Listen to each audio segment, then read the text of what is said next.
नमस्कार, मध्य प्रदेश छत्तीसगढ़ में आपका स्वागत है। मैं हूं आपके साथ भावना त्रिपाठी। खबरों में आगे बढ़ेंगे, लेकिन उससे पहले एक नजर सुर्खियों की ओर। भोपाल में केंद्रीय मंत्री रामदास अठावले ने की पीसी। रामदास अठावले ने बीजेपी की जीत का किया दावा। कहा, मध्य प्रदेश में एक बार फिर जीतेगी बीजेपी। भोपाल में कांग्रेस के नवनियुक्त प्रदेश अध्यक्ष बने मितेंद्र दर्शन सिंह यादव। मितेंद्र दर्शन सिंह यादव ने पदभार किया ग्रहण। प्रदेश कांग्रेस कार्यालय में पदभार किया ग्रहण। भोपाल में पूर्व सीएम शिवराज सिंह ने कांग्रेस पर कसा तंज। कहा, अपने ही घरों में नहीं बची कांग्रेस की जड़ें। रायबरेली और अमेठी पर कांग्रेस का संशय बरकरार। बालाघाट में कांग्रेस प्रत्याशी सम्राट अशोक सरसवार ने की बैठक। पवार समाज के साथ की बैठक में लोकसभा चुनाव को लेकर की चर्चा। जबलपुर में ऑटो और बाइक में जोरदार टक्कर, 3 लोग गंभीर रूप से हुए घायल। मामले की जांच में जुटी पुलिस।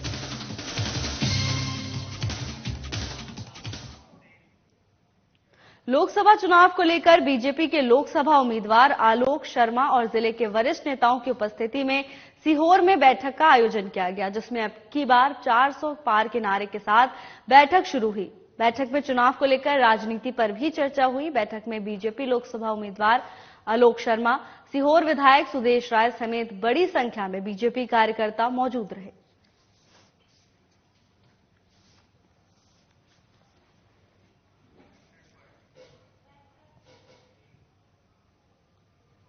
सीहोर में लोकसभा चुनाव को लेकर ब्लॉक कांग्रेस कमेटी ने बैठक की। इस दौरान बड़ी संख्या में कांग्रेस के कार्यकर्ता मौजूद रहे। बैठक में भोपाल लोकसभा क्षेत्र के कांग्रेस प्रत्याशी अरुण श्रीवास्तव ने संबोधित करते हुए कहा कि कांग्रेस आम जन के लिए नई क्रांति लेकर आएगी। इसके साथ ही कई तरह के वादे किए और लोकसभा चुनाव में जीत का भरोसा दिलाया। बैठक में लोकसभा चुनाव को लेकर रणनीति तैयार की गई।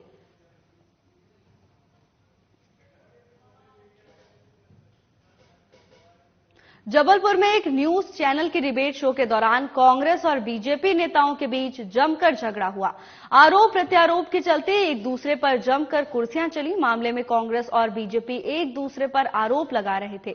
बीजेपी नेताओं का कहना है कि कांग्रेस अपनी हार की संभावना से बौखला गई है और जबलपुर में इस तरह की हरकत कर रही है, जो कि पूरी तरह निंदनीय है।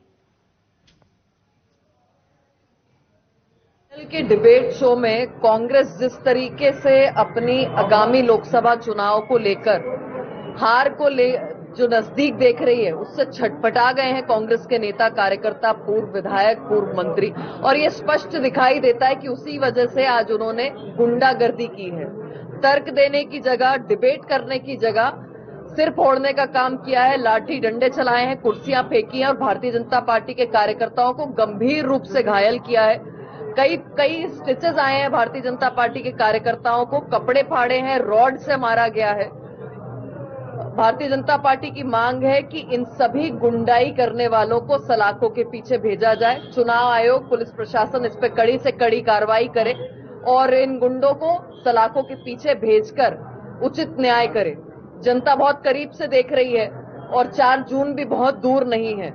जनता ने मन बना लिया है। भारतीय जनता पार्टी की सरकार प्रचंड बहुमत के साथ जीत रही है और 29 की 29 सीटें आ रही हैं। एक्शन लेने की बातें नहीं है। आज ये देखने में आ गया कि संस्कार कांग्रेस के कैसे हैं। जब वो टीवी चैनल वालों को बोल सकते हैं कि टीवी चैनल बिक चुके हैं, और जो एक एंकर है, जिसके एक महिला एंकर, जिससे वो एक माइक छुड़ाने की कोशिश कर रहे थे, बदतमीजी कर रहे थे, इससे सिद्ध होता है कि कांग्रेस की मानसिकता क्या है। हम सभी लोगों ने आज उसका पुरजोर विरोध किया है और जो हमारे कार्यकर्ता हैं, जिनको उन्होंने राड से, कुर्सियों से मारा है, निश्चित रूप से उन्होंने अपने गुंडे इकट्ठे पहले से कर लिए थे और वो गुंडे आके जब मारपीट करने लगे तो बीच बचाव में हम लोगों को भी चोट लगी और हम लोगों ने उनको बचाया। और वो तो अच्छा हुआ कि सभी लोग, जितने लोग थे वहाँ के भंवरताल में घूमने वाले लोग और पुलिस थी, उन्होंने बचा लिया। नहीं तो आज इन लोगों कोई ऐसी बड़ी घटना को अंजाम देते कांग्रेस के लोग। निश्चित रूप से हम इसकी निंदा करते हैं और ये भी कहना चाहते हैं कि भविष्य में वो ऐसा काम ना करें। दुर्ग में बीजेपी प्रत्याशी और सांसद विजय बघेल नवरात्र की पंचमी पर दुर्ग शहर में अपने पहला जनसंपर्क आशीर्वाद यात्रा की शुरुआत चंडी मंदिर में माता चंडिका के पूजा अर्चना के बाद की। इस दौरान विधायक गजेंद्र यादव, वार्ड पार्षद शशि द्वारिका साहू सहित बीजेपी के तमाम वरिष्ठ नेता मौजूद रहे। इसके बाद विजय बघेल ने रोड शो के रूप में निकाला, जिसके बाद प्रत्याशी विजय बघेल का काफिला आगे बढ़कर लगभग 1 दर्जन से अधिक वार्डों में पहुंचकर मतदाताओं से बीजेपी को जिताने का सहयोग मांगा।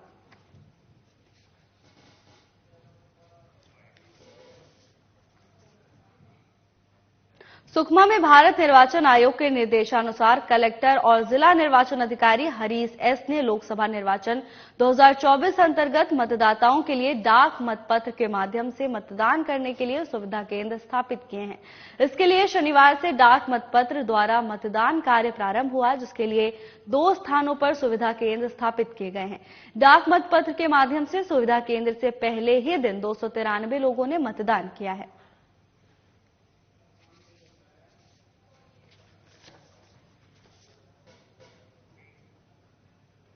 लोकसभा चुनाव में ड्यूटी को लेकर एक 56 वर्षीय महिला प्रोफेसर ने प्राइवेट लैब की रिपोर्ट जिला निर्वाचन कार्यालय में सौंपकर छुट्टी का आश्वासन दिया है। महिला का कहना है कि उसे सर्दी खांसी थी, जिसकी उसने जांच करवाई तो उसे कोरोना पॉजिटिव बताया गया है। रिपोर्ट लेकर जब महिला छुट्टी का आवेदन लेकर कलेक्ट्रेट ऑफिस पहुंची तो हड़कंप मच गया। जिला निर्वाचन विभाग ने महिला का अवकाश स्वीकृत करते हुए उन्हें घर पर क्वारंटाइन होने की सलाह दी है। प्राइवेट लैब से मिली रिपोर्ट की स्वास्थ्य विभाग ने जांच शुरू कर दी है। सीएमएचओ डॉक्टर संजय मिश्रा का कहना है कि आईसीएमआर की गाइडलाइन के मुताबिक आरटीपीसीआर रिपोर्ट ही मान्य होती है। महिला ने जिस लैब से टेस्ट करवाया है उसे पोर्टल में पॉजिटिव दिखाते हुए टूनेक टेक्निक लिखी है। सीएमएचओ का कहना है कि जब तक मेडिकल बोर्ड के द्वारा जांच नहीं कर ली जाती है तब तक किसी को भी अनफिट नहीं किया जाएगा और वो मान्य भी नहीं होगा। एक पोर्टल पे रिपोर्ट मिली है कोविड की, एक महिला की, 56 साल की महिला है और उनके कोविड टेस्ट एक प्राइवेट लैब में कराया है जो पॉजिटिव रिपोर्ट डली हुई है। लेकिन जिस विधि से ये टेस्ट लिखा हुआ है वो विधि आईसीएमआर की गाइडलाइन से मान्य नहीं है। इसके लिए आरटीपीसीआर टेस्ट कराना जरूरी रहता है। तो जिस भी लैब में ये परीक्षण हुआ है वहां से उनका सैंपल या तो विक्टोरिया अस्पताल भेजना था जो बचा हुआ सैंपल है, या सीधे वो मेडिकल कॉलेज की माइक्रोबायोलॉजी लैब भी भेज सकते हैं। वहां आरटीपीसीआर टेस्ट होता, यदि वो पॉजिटिव आता तो ये माना जाता है कि वास्तव में वो महिला कोविड पॉजिटिव है। ये रिपोर्ट मान्य नहीं है।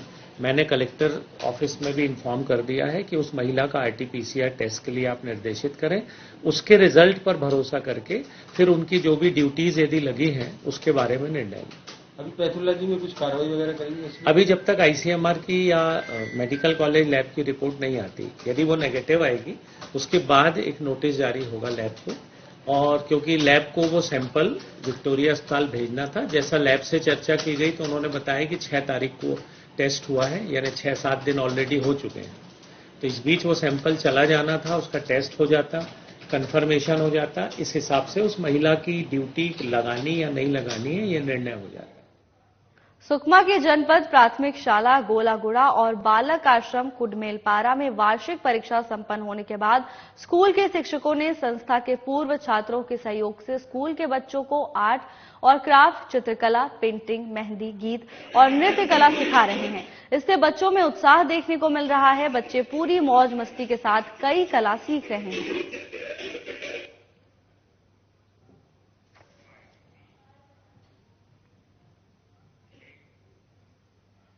खरगोन में गणगौर पर्व के दौरान जो ज्वारें बोई गई थी उसे आस्था और श्रद्धा के साथ विसर्जित किया गया।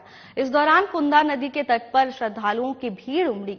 3 दिनों से गणगौर उत्सव की धूम थी। गणगौर के गीत झालरिया पर नाचते गाते श्रद्धालुओं ने विदाई दी। इस दौरान श्रद्धालुओं में जमकर उत्साह और भक्ति देखी गई।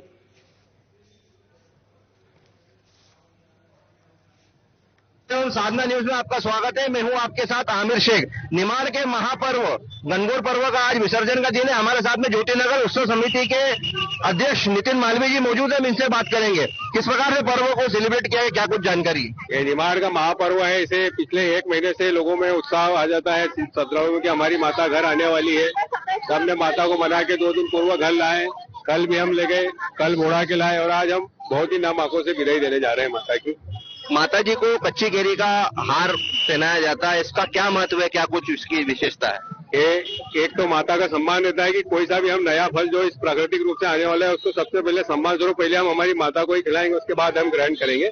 और उसके बाद में ऐसी लोकोक्ति भी और ऐसा देखा भी गया है कि जो माता को आहार पिलाया जाता है उसको प्रसाद चढ़ाने से जो बच्चों जिनके यहाँ बच्चे नहीं हो रहे उनके यहाँ बच्चे होते हैं और जिनको गले की समस्या है ये समस्या वो सब दूर हो। गणगौर पर्व निमाड़ का ऐतिहासिक पर्व है जो कि निमाड़, मालवा और राजस्थान में मनाया जाता है।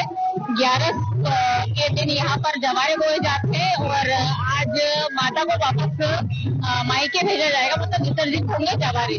क्या नाम लिखते हैं आप? संतृप्ति पोरवाल। हमारे साथ में श्रद्धालु मौजूद है, हम इनसे बात करेंगे। गणगौर माता जी को कच्ची केरी की माला पहनाई जाती है, इसको क्या महत्व है, इसका क्या कुछ जानकारी?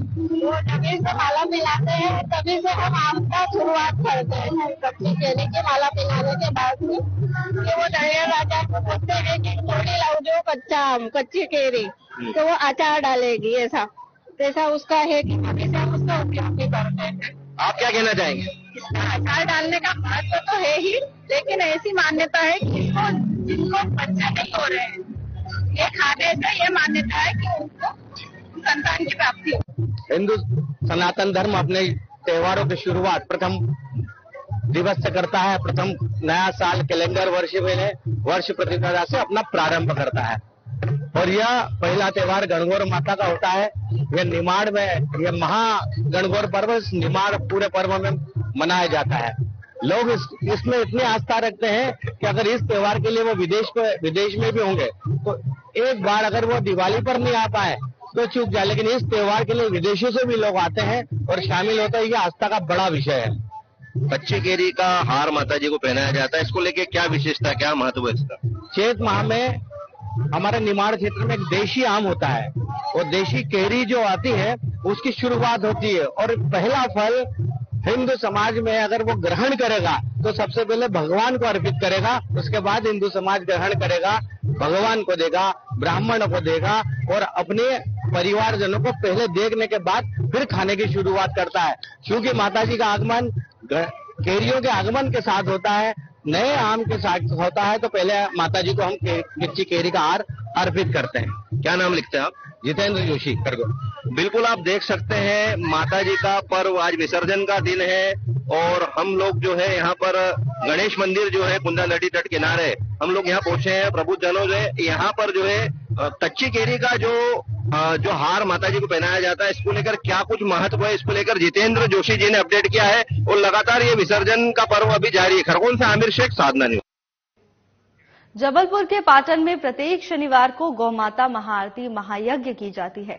संस्थापक और गृहस्थ संत विवेक साहू उर्फ दाऊ सरकार के द्वारा महाआरती लगातार जारी है। बता दें कि शनिवार को भारी बारिश के बीच भी गौमाता की महाआरती नहीं रुकी।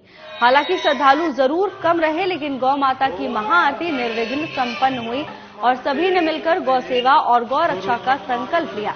पाटन के दाऊ सरकार निवास पर हर शनिवार को गौमाता की महाआरती होती है। पाटन के गृहस्थ संत विवेक साहू उर्फ दाऊ सरकार गौमाता को राष्ट्रमाता का दर्जा दिलाने के लिए लगातार अभियान चला रहे हैं। यही नहीं, उनकी प्रशासन से मांग है कि गौमाता के लिए मुक्ति धाम भी बनाया जाए, साथ ही भारतीय मुद्रा में गौमाता को स्थान मिले। गौ माता को राष्ट्र माता घोषित किया जाए, भारतीय मुद्रा में उनको स्थान दिया जाए और गौ माता मुक्ति धाम बनाया जाए। शासन प्रशासन राजनेता धर्मगुरुओं से मेरा यही अनुरोध है कि इस छोटे से आयोजन को छोटा न समझें, बहुत बड़ी महायज्ञ है ये, इसे लोगों में जागरूकता के लिए अपने आयोजन में कार्य करें एवं गौ माता की महाआरती में शामिल होकर लोगों में जागरूकता फैलाएं। और अभी चुनाव है 19 तारीख को, मैं सभी मतदाताओं से यही अपील करता हूं कि अधिक से अधिक लोग प्रलोभन छोड़कर मतदान करें। गौ महाआरती होती है, आज बरसते हुए पानी में गौ महाआरती हुई। नव वर्ष के पावन बसंत पंचमी के पावन पर्व आज गौ महाआरती हुई। दाऊ सरकार ये बहुत अच्छा कार्य कर रहे हैं। जबलपुर के माढ़ोताल इलाके में सूने घर में चोरों ने चोरी की वारदात को अंजाम दिया है। यहां से चोर लगभग 10 तोला सोना सहित नकदी और सामान चुरा कर ले गए। बताया जा रहा है कि गुप्ता परिवार किसी काम से बाहर गया था। जब आज परिवार वापस लौटा तो चोरी का पता चला। मामले की रिपोर्ट माढ़ोताल थाने में की गई है, जहां चोरी की रिपोर्ट लिखी गई है। फिलहाल पुलिस मामले की जांच में जुट गई है।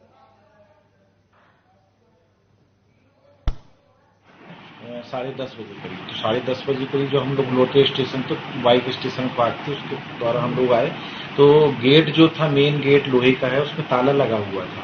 देखा कि एक गमला नीचे रखा हुआ तो थोड़ा सस्पेक्ट लगा। फिर हमारी वाइफ ने गेट खोला, गेट खोलने गाड़ी हमने अंदर की तो फिर देखा तो जो हॉल का दरवाजा है उसका ताला टूटा पड़ा है, टूटा ताला वो डाला है पानी में, कूलर में।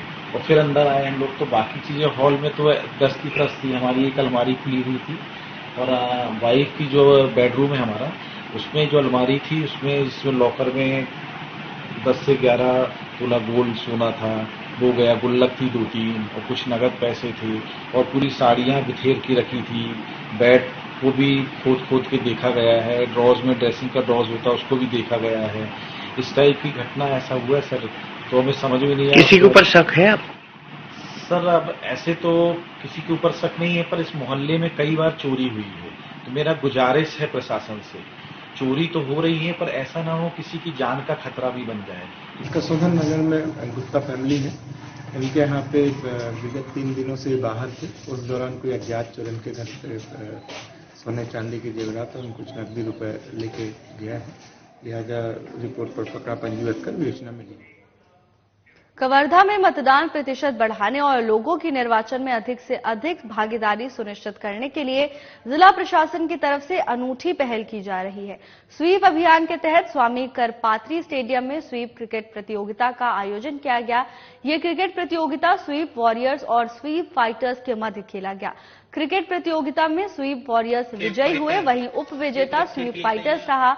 वहीं स्वीप क्रिकेट प्रतियोगिता में कलेक्टर और जिला निर्वाचन अधिकारी जन्मेजय मोहबे, पुलिस अधीक्षक अभिषेक पल्लव और पुलिस प्रशासन के अधिकारियों ने हिस्सा लेकर मतदान जागरूकता का संदेश दिया।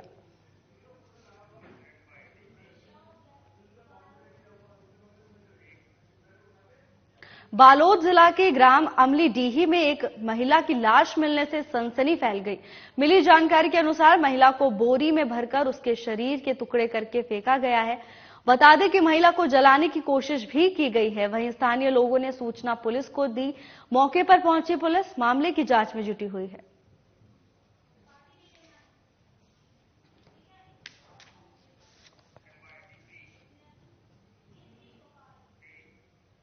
भोपाल में केंद्रीय मंत्री रामदास अठावले ने प्रेस वार्ता का आयोजन किया।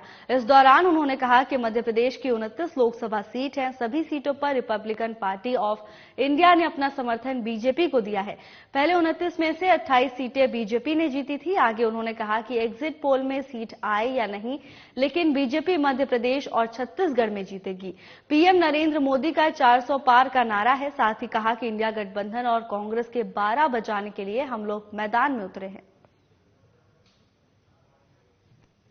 माननीय नरेंद्र मोदी जी का परमिशन लेकर महाराष्ट्र सरकार ने 41 करोड़ रुपए देकर वो मकान खरीद लिया है।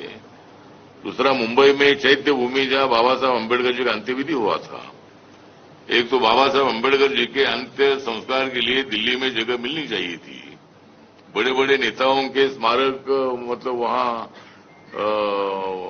दिल्ली में है, लेकिन बाबा साहब अम्बेडकर जी को जब 6 दिसंबर 1956 को बाबा साहब अम्बेडकर जी का देहांत हुआ था, डेथ हुआ था, महापरिनिर्वाण हुआ था, तब उनको अंत्य संस्कार के लिए वहां जगह नहीं मिली थी।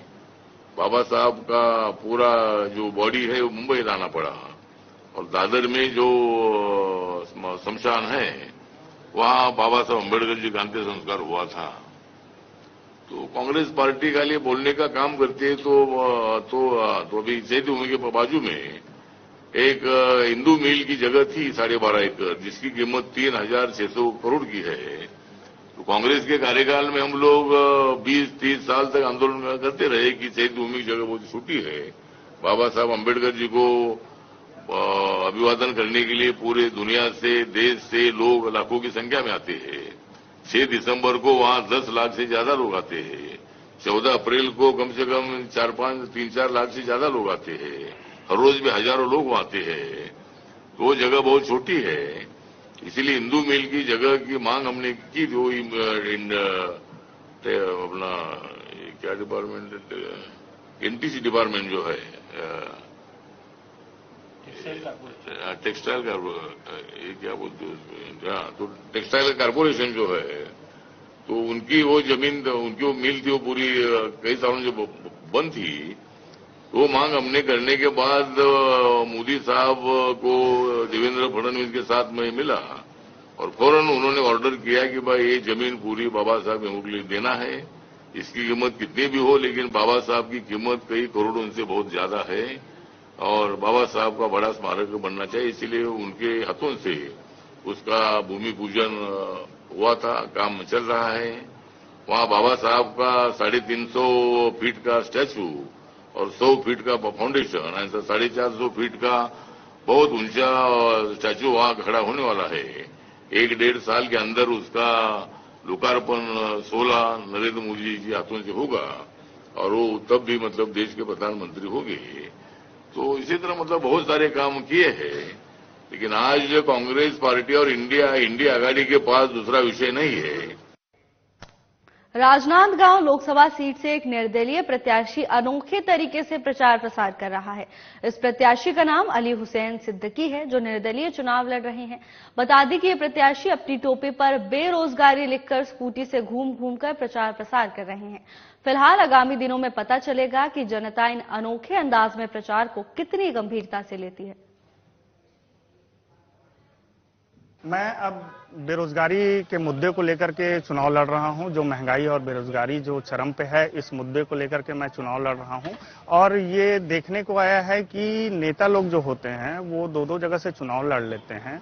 तो इस कारण से मैं भी एक आम जनता के रूप में 2 जगह से चुनाव लड़ सकता हूं। ये देखते हुए मैंने राजनांदगांव से भी नामांकन भरा और आज मैं नामांकन खरीदने के लिए दुर्ग आया हुआ हूं और नामांकन फॉर्म मैंने लिया है और यहाँ भी मैं चुनाव लड़ूंगा, दोनों जगह से लड़ूंगा चुनाव।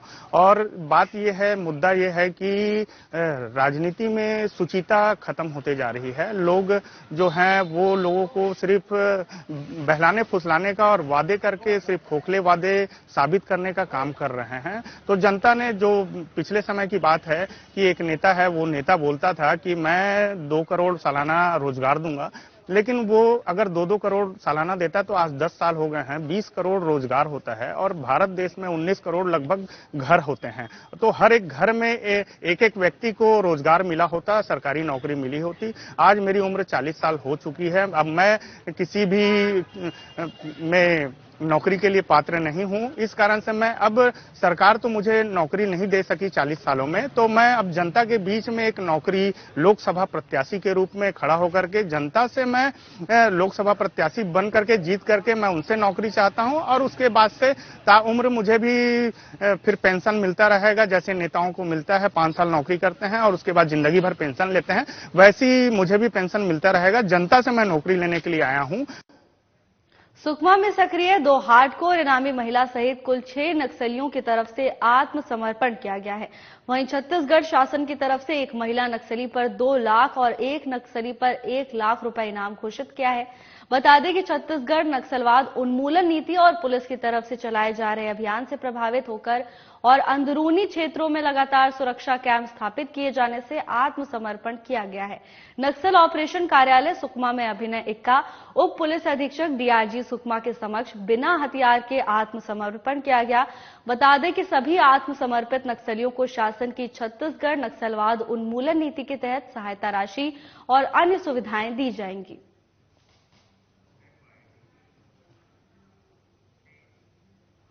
बलरामपुर जिले के शंकरगढ़ थाना क्षेत्र में एक ट्रक अनियंत्रित होकर सड़क पर पलट गया। बता दें कि ये ट्रक कुसमी से अंबिकापुर की तरफ जा रही थी। वहीं इस हादसे में ड्राइवर और हेल्पर को गंभीर चोटें आई हैं।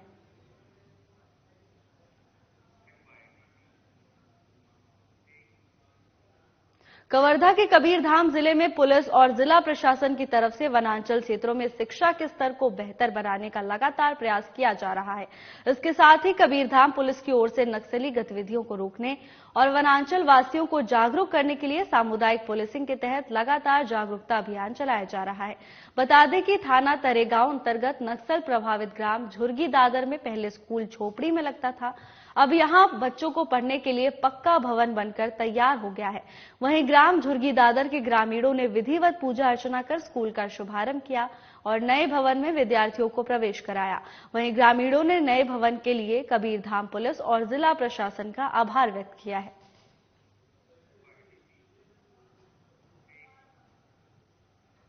कवर्धा में आगामी लोकसभा चुनाव के मद्देनजर पुलिस प्रशासन को सख्त हिदायत दी गई है। बता दें कि प्रशासन को आपराधिक मामलों पर कड़ा एक्शन लेने के आदेश जारी किए गए हैं। वहीं जिले में पुलिस की तरफ से कड़ी निगरानी रखी जा रही है। आदर्श आचार संहिता लागू रहने के उपरांत 2 लोगों की तरफ से तलवारबाजी करते कवर्धा के 2 युवकों को पुलिस ने गिरफ्तार किया है। मिली जानकारी के अनुसार ये युवक ट्रांसपोर्ट नगर के आने जाने वाले राहगीरों के सामने तलवारबाजी करके लोगों को भयभीत करने का प्रयास कर रहे थे। फिलहाल पुलिस ने आरोपी को गिरफ्तार कर लिया है। फिलहाल के लिए बस इतना ही। जल्द हाजिर होंगे नई अपडेट्स के साथ। नमस्कार।